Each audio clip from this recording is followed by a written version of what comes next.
tema sebenarnya luas, rumit, dan detail.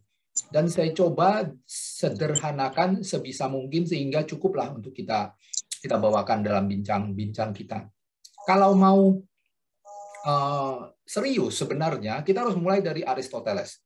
Tapi hanya untuk menjelaskan filsafat alam Aristoteles saja udah bisa satu pertemuan sendiri.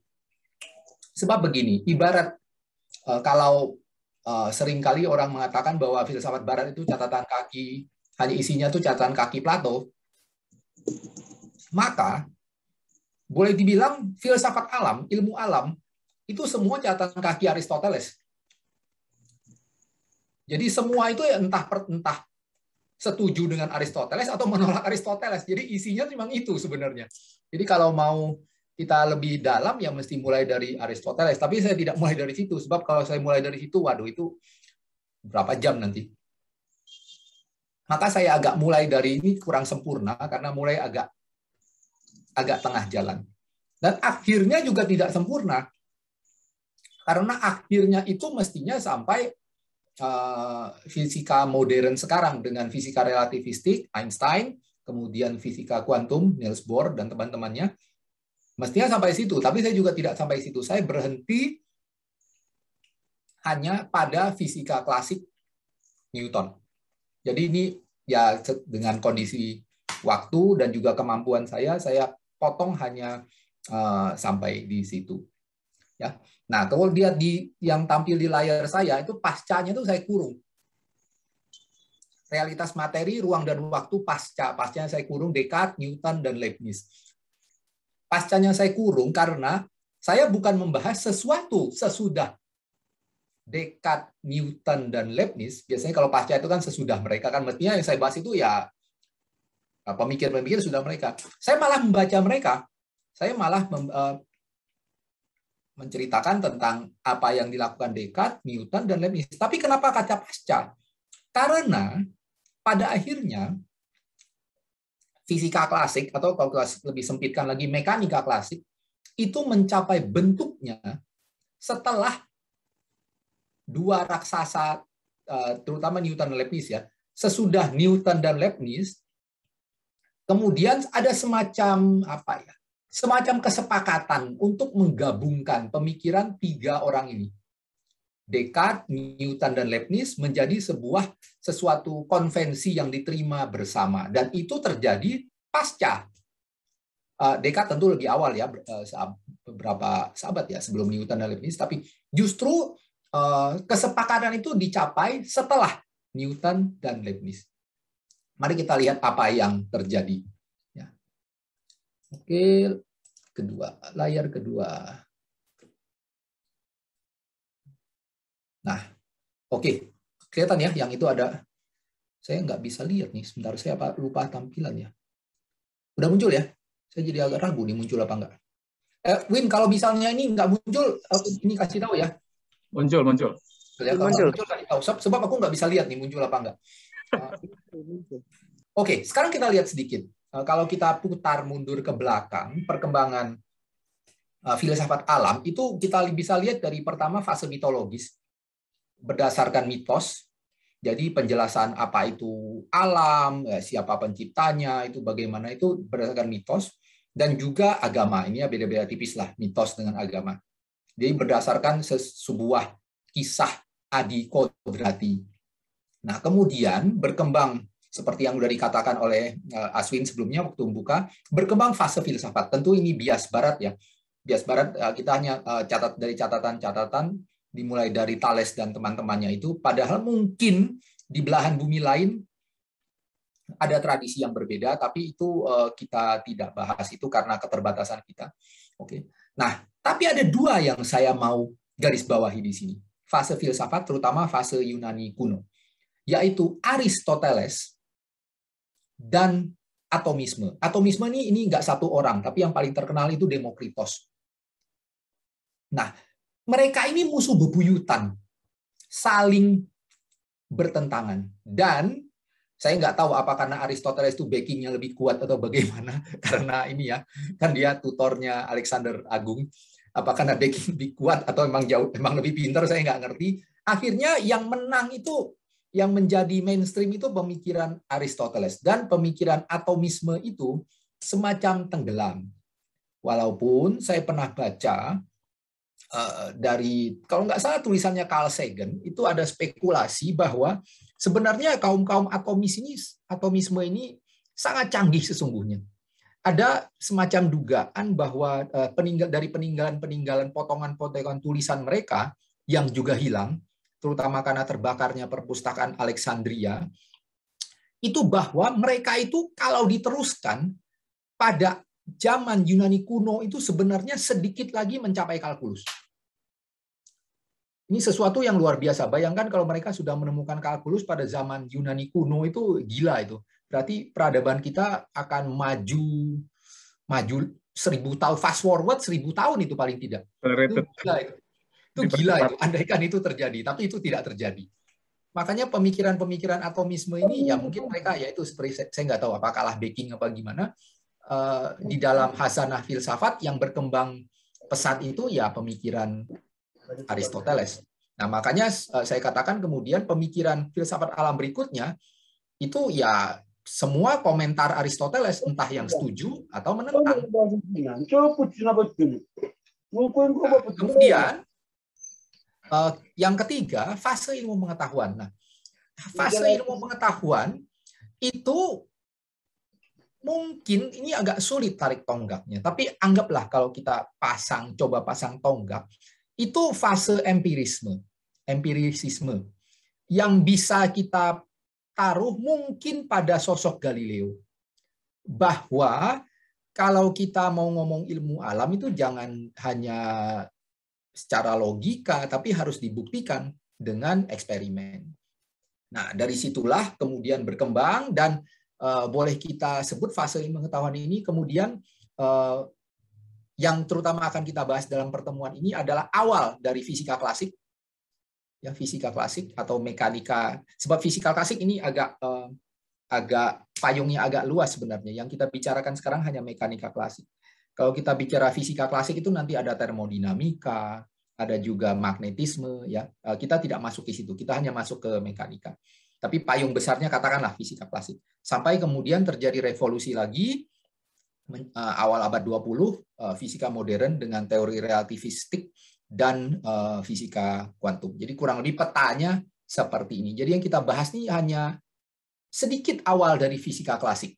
Nah, kalau mau lengkap ya semua ini dibahas dari awal sampai akhir. Oke. Berikut. Nah, sekarang saya ambil sedikit ujung dari Aristoteles. Saya tidak masuk ke ini terlalu dalam karena ini juga rumit, mengenai ruang, konsep ruang. Pemikir-pemikir pengikut Aristoteles, dan tentu saja Aristoteles sendiri, itu tidak percaya ada ruang kosong. Tidak percaya ada ruang kosong. Jadi ruang itu dikatakan sebagai sebuah tempat, atau bahasa Yunani topos, yang ditempati oleh benda. Ruang adalah tempat yang ditempati oleh benda. Konsep ini sekarang dalam ilmu fisika itu sudah tidak ada. Konsep ruang atau space, seperti yang kita kenal dalam fisika klasik, itu tidak mengenal konsep topos. Topos ini konsep yang nanti akan hilang, perlahan-lahan hilang. Tetapi pada zaman Aristoteles dan abad pertengahan ini sebuah konsep yang sangat banyak dibahas, entah setuju atau dibantah. Nah, sementara di kubu atomistik, nah ini kubu lawannya Aristoteles, itu mereka mengakui void, ada ruang kosong. Ada ruang kosong, tempat bergeraknya benda-benda. Ya, jadi, nah sekarang yang lebih kita pandangan fisika sekarang itu lebih mendekati yang kedua sebenarnya. Yang bisa diwakili ini pemikirannya Salinger, kemudian Cusanus ini Nikolaus dari Cusa, Bruno ini Giordano Bruno. Jadi ada orang-orang lawan-lawannya Aristoteles yang mengatakan bahwa ruang itu ada yang isi dan ada yang ada yang kosong. Ini sedikit sedikit awal dari. Kemudian kita lihat pemikirannya Giordano Bruno. Ya, dia mengatakan, ini malas saya terjemahin ya. Saya bacakan aja ya. Space, therefore, is a certain continuous physical quantity consisting in a triple dimension. Jadi dia melihat ruang itu semata-mata sebuah keluasan, sebuah 3 dimensi. 3 dimensi tentu ada panjang, ada lebar, ada tinggi. In which magnitude of bodies is captured. Di mana ya benda-benda itu ada, benda itu bergerak. Ya. By nature, before all bodies, and subsisting without all. Indifferently receiving all things without condition, action, passion, dan seterusnya itu. Berarti ruang itu sesuatu yang terberi, tempat benda-benda bergerak. Nah, ini sebuah pandangan ini sebenarnya sudah sangat mirip dengan pandangan fisika klasik. Kemudian kita maju sedikit, ya. Nah, sebentar, sorry, kok pencet 2 kali. Nah, bagi Aristoteles,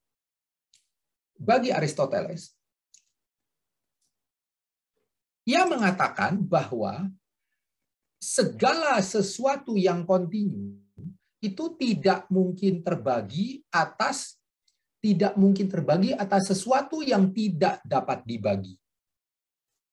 Ini perkataan yang bertolak belakang dengan atomisme.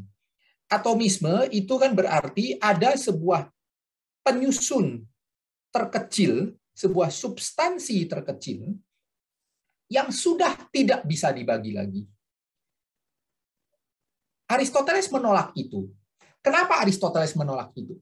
Nah, Aristoteles ini walaupun dia sudah berangkat tidak lagi seorang idealis seperti Plato, tetapi ia melihat realitas alam ini sebagai sebuah realitas matematika. Ya, geometri adalah sebuah pemikiran yang sangat diterima di zaman Yunani klasik. Ia melihat realitas itu yang penting itu harus matematis, bisa dijelaskan secara matematis. Misalnya kita lihat sebuah garis. Garis itu bisa dibagi 2. Setelah dibagi 2 lagi. Dan mestinya bisa dibagi terus sampai tak hingga. Hanya masalah seberapa teliti kita membaginya.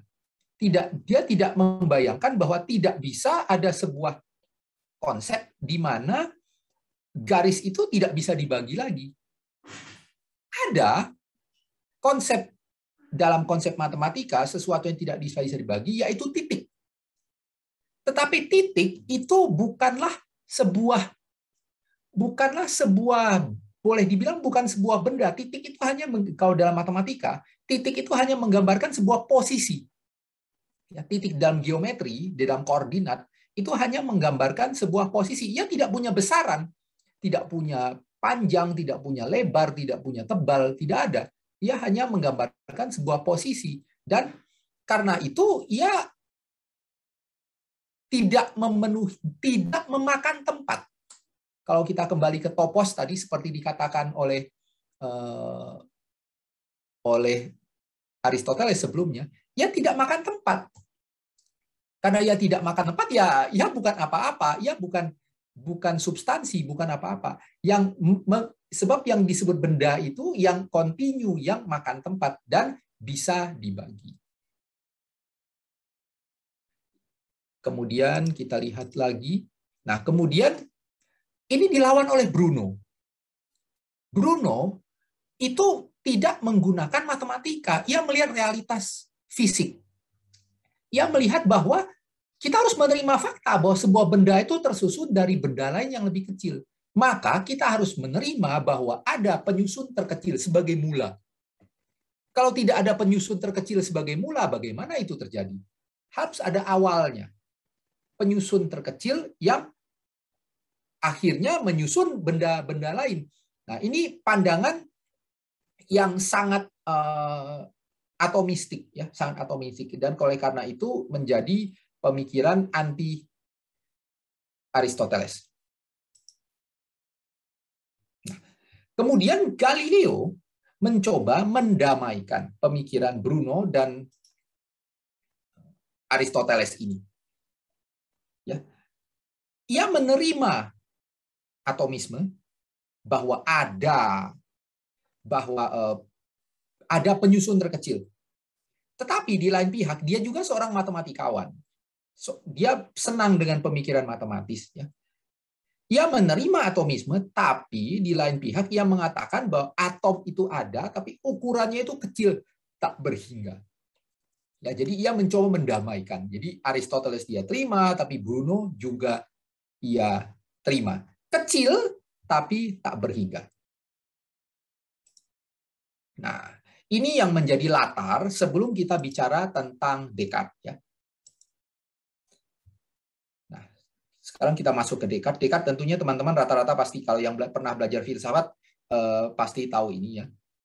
Descartes membagi realitas menjadi dua, res extensa, yaitu realitas alam fisika, ya alam fisik ini, yaitu apapun yang menemani ruang, yang punya keluasan, punya panjang, punya lebar tinggi. Dan Descartes mengatakan bahwa res extensa ini dapat terbagi sampai tak hingga dan bersifat korporeal atau bendawi. Apa? Yaitu segala sesuatu yang ada di alam. Sementara realitas yang satunya lagi res cogitans atau pikiran ya, yang atau roh atau apapun lah, yang tidak menempati ruangan, bersifat spiritual, dan ini yang tidak dapat dibagi serta tidak bersifat korporeal. Nah, ilmu alam bekerja di ranah res extensa. Jadi sekarang saya tidak akan ngomong res cogitansnya Descartes, tapi saya akan ngomong hanya res extensanya Descartes. Nah, Descartes dengan Bruno ini akan saya coba kontraskan. Mereka ini sebenarnya kurang lebih membicarakan dua hal yang sama. Ya, kurang lebih bicarakan dua hal yang sama. Tapi kontras dalam hal seperti ini. Bagi Descartes, benda itu diturunkan secara ontologis dari materi. Res extensa itu sesuatu yang seluruh alam fisik yang homogen. Sementara benda-benda yang kita lihat saling terpisah itu semua diturunkan dari materi res extensa ini. Res extensa itu sudah ada di alam fisik. Bruno mengatakan tidak demikian. Ia mengatakan bahwa res extensa, kalau kita meminjam istilahnya Descartes, res extensa itu adalah materi universal. Ya, materi universal yang kemudian dia sebut Tuhan. Ya, materi universal, dan kemudian benda-benda yang ada itu diturunkan. Ya, kontraksi, merupakan kontraksi itu pemampatan ya, kontraksi sehingga menjadi aktualitas individual, menjadi benda satu-satu. Kemudian Descartes, yang ini udah saya katakan tadi ya, nah materi yang bersifat fisik ini punya keluasan dan dapat terbagi-bagi, ini udah tadi ya. Jadi ada sedikit kontras antara Descartes dengan Bruno. Nah, Bruno, Descartes, dan Newton nanti seterusnya, itu sebenarnya punya posisi yang sama tentang ekstensa, yang tak terbatas, sederhana, homogen, dan matematis. Hanya bedanya, Bruno meletakkan ekstensa ini pada alam metafisik, bukan pada alam fisik. Dari mana dunia fisik kemudian ditarik dan menjadi. Bagi Descartes, ekstensa ini sudah alam fisik, ya sama dengan materi. Beda pula dengan Newton. Nah, kita sekarang akan melihat Newton. Newton juga mengamini ekstensanya Descartes, tapi bagi Newton ekstensa itu bersifat spiritual. Nah, aneh nih. Banyak kita selama ini hanya melihat Newton itu dari pandangan fisikanya. Tapi kita tidak melihat teologinya Newton. Nah, sekarang kita akan sedikit melihat teologi Newton yang tentu saja sekarang sudah ditolak. Ya. Bagi Newton, ekstensa itu spiritual. Nah, bagaimana pemikiran Newton sendiri? Bagi Newton, dia seorang atomis. Dia bukan seorang Aristotelian, dia seorang atomis. Benda itu bersifat padat. Benda itu bersifat padat dan tidak dapat bergerak sendiri. Ini sangat penting, tidak dapat bergerak sendiri. Ini kalau yang kita pernah belajar fisika, kita tahu ini kemudian menjadi hukum inersia, bahwa benda itu tidak dapat bergerak sendiri kecuali digerakkan oleh gaya dari luar. Jadi benda itu pada dasarnya diam. Nah, untuk bergerak sendiri, benda itu perlu mendapatkan gaya dari luar. Dan ia yang punya sifat inersia akan menahan sebisa mungkin untuk tidak bergerak. Jadi semakin besar inersianya dia akan semakin sulit untuk digerakkan. Nah, inilah yang menjadi hukum kedua Newton kalau kita belajar ilmu fisika. Nah, yang menarik adalah yang ini. Lalu penggeraknya itu apa? Nah, disinilah muncul teologinya Newton.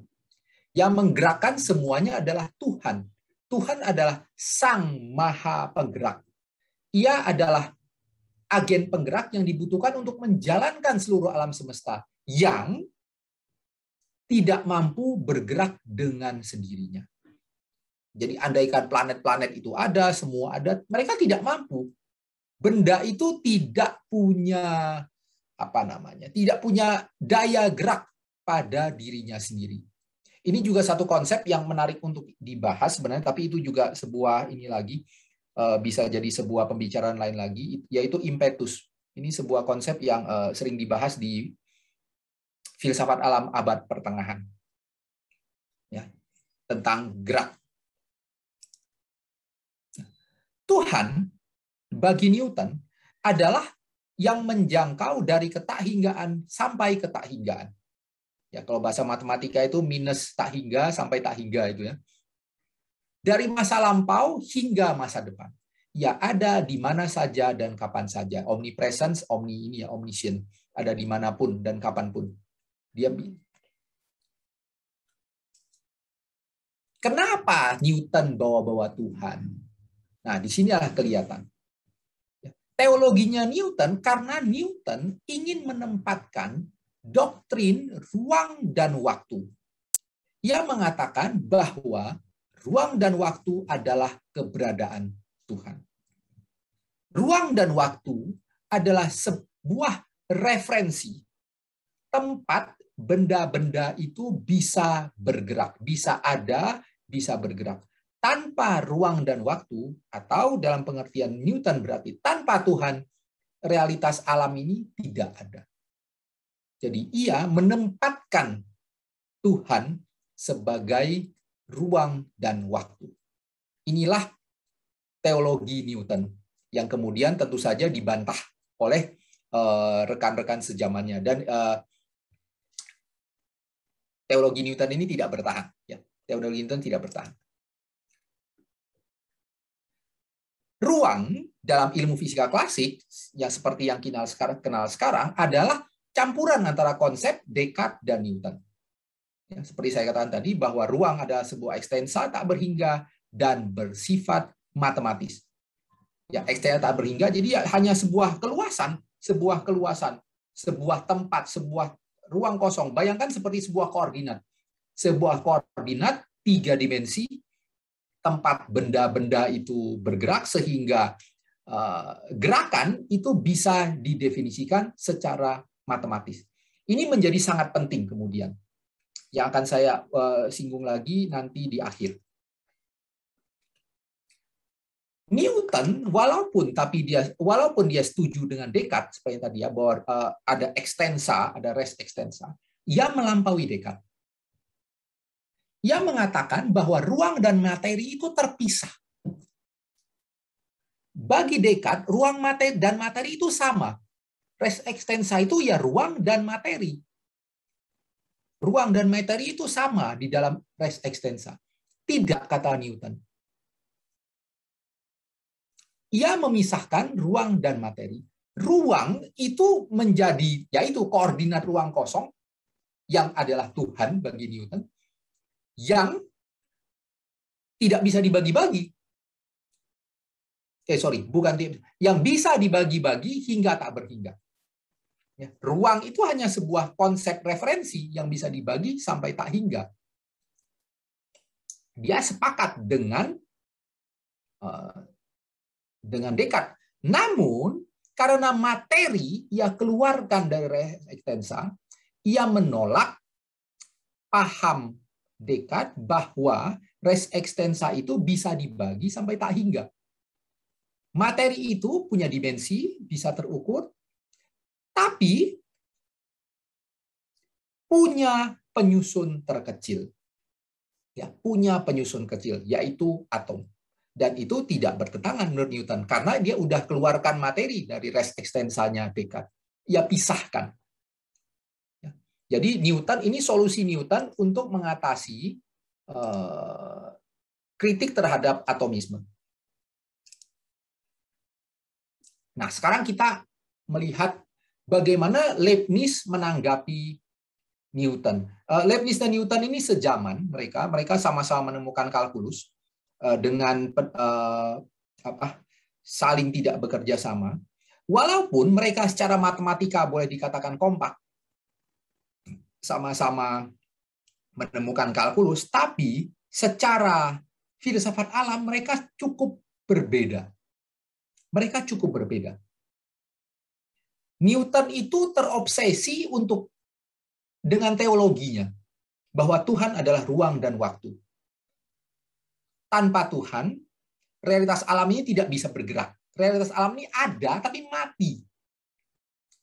Newton bahkan mengatakan bahwa gerakan itu bukan hanya sekedar ini ya, bukan hanya sekedar kita bayangkan batu yang jatuh kalau dari ketinggian, tapi juga bahkan gerak-gerak internal yang kecil, seperti peredaran darah, fermentasi, api, gunung meletus, itu semua itu adalah gerak, dan yang menggerakkannya adalah Tuhan, ya, Tuhannya Newton. Ya. Leibniz tidak sepakat dengan Newton. Ia mengambil posisi yang lebih radikal.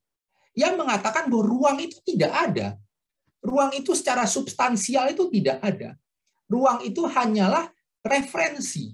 Begitu ada benda, relasi antar benda, misalnya jaraknya atau kecepatannya atau apa, itulah yang mendefinisikan ruang. Ruang itu secara substansi tidak ada. Begitu pula dengan waktu. Waktu itu secara substansi itu juga tidak ada. Waktu hanyalah menggambarkan suksesi benda-benda. Suksesi itu maksudnya gerakan ya, perpindahan. Jadi misalnya pada detik ke-1 benda itu di sini, detik kedua benda itu di sini, detik ketiga benda itu di sana. Ya detik itu ya penanda saja, penanda gerakan benda. Maka waktu dan ruang itu ada sesuatu yang relatif. Karena ia hanya menggambarkan relasi. Ia bertolak belakang dengan Newton yang mengatakan bahwa ruang dan waktu itu justru syarat yang pertama. Kalau kita pakai bahasanya Kant itu ya syarat kemungkinan. Tanpa ada ruang dan waktu tidak ada fisika. Tapi Leibniz justru mengatakan sebaliknya. Oh tidak, ruang dan waktu itu hanya turunan. Yang penting itu bendanya. Ruang itu hanya posisi benda, dan waktu adalah suksesi benda. Leibniz mengambil istilah res extensa dan res cogitanya Descartes, tapi mendefinisikan secara berbeda. Res extensa adalah realitas duniawi, ya, seperti yang dikatakan oleh Descartes. Tapi res extensa ini adalah manifestasi dari res cogitans. Nah, tapi res cogitansnya Leibniz itu adalah monad. Ya, monad adalah monadologi, sebuah inti pemikirannya Leibniz, dan ini bisa jadi bahan pembahasan tersendiri juga kalau mau, cukup panjang. Jadi alam semesta ini sebenarnya tersusun oleh monad yang tidak bersifat korporeal. Tapi begitu ia membabarkan diri, memanifestasikan diri dalam res extensa, ia menjadi benda, menjadi realitas duniawi yang punya dimensi, punya gerak, punya kecepatan. Tapi sumbernya, substansinya itu adalah pada monad itu sendiri.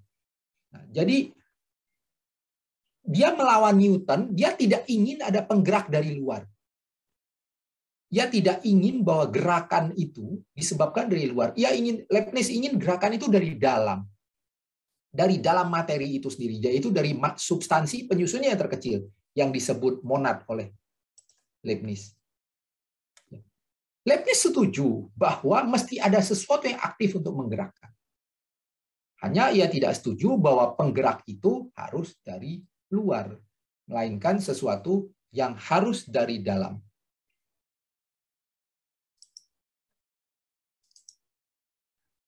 Setiap monad, nah ini kita masuk sedikit monadologi, walaupun tidak akan terlalu jauh, dan tentu konsep tentang monad ini sudah ditolak oleh ilmu pengetahuan, tapi saya pikir tetap penting.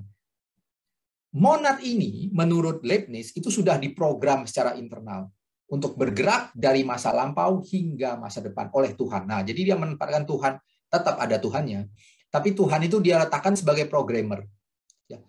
Setiap monad itu sudah diprogram oleh Tuhan, bagaimana gerakannya, dan program ini bisa kita pahami sebagai hukum alam.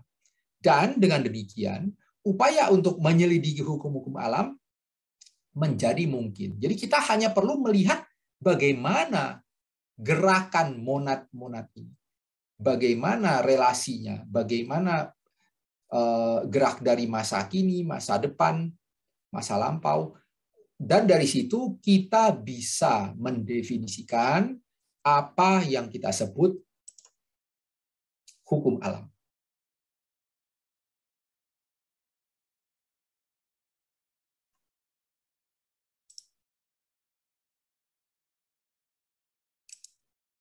Nah, sekarang akan saya tutup dari ketiga tadi, dimulai sebenarnya dari pra-Descartes bahkan, kemudian Descartes, kemudian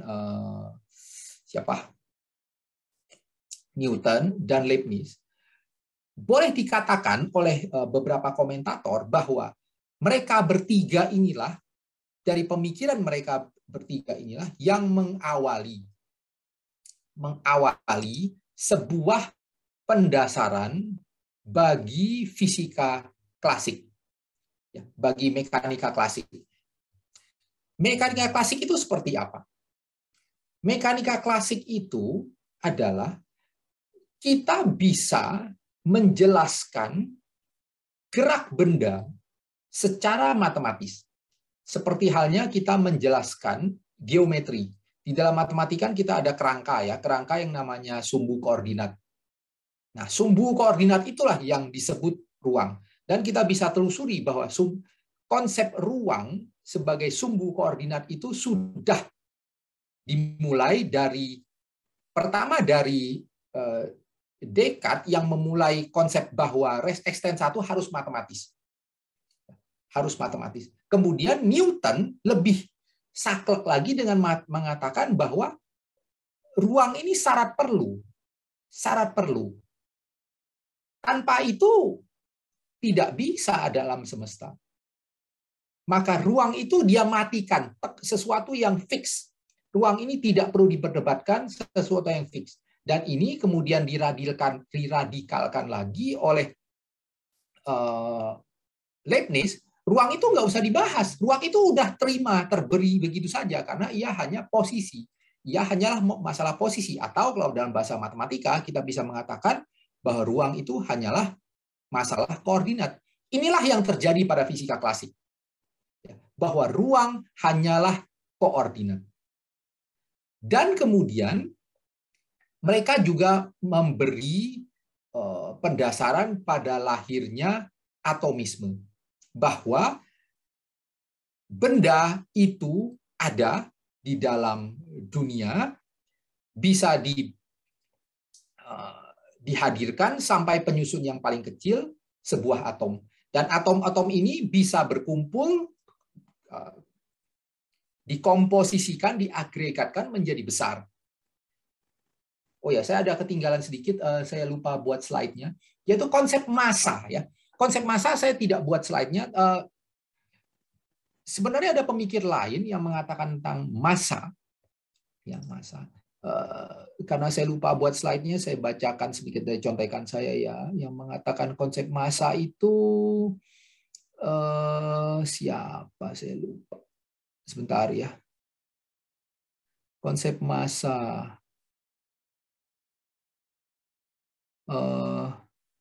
Sebentar, kok tidak ada ya.